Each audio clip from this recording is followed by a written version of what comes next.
ইরানের দক্ষিণে অবস্থিত গুরুত্বপূর্ণ জ্বালানি অবকাঠামো দক্ষিণ পার্স গ্যাস ক্ষেত্রে বিমান হামলা চালিয়েছে ইসরায়েল। এ ঘটনার পর গ্যাস ক্ষেত্র এলাকায় ব্যাপক অগ্নিকাণ্ডের ঘটনা ঘটেছে। এতে ব্যাপক ক্ষয়ক্ষতিও হয়েছে সেখানে।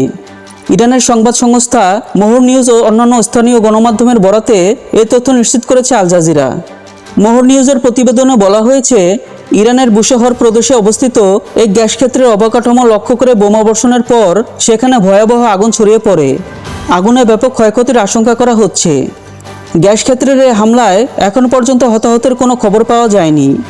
বিস্ফোরণের পর দমকল বাহিনী ও উদ্ধারকারী দল ঘটনাস্থলে পৌঁছায়, যদিও পরিস্থিতি এখনও নিয়ন্ত্রণে আসেনি বলে ধারণা করা হচ্ছে।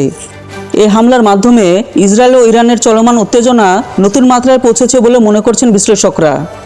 দক্ষিণ পার্স বিশ্বের অন্যতম বৃহত্তম প্রাকৃতিক গ্যাস ক্ষেত্র। এটি ইরান ও কাতারের জলসীমা বরাবর বিস্তৃত। ইরানের অর্থনীতিতে এর গুরুত্বপূর্ণ অপরিসীম।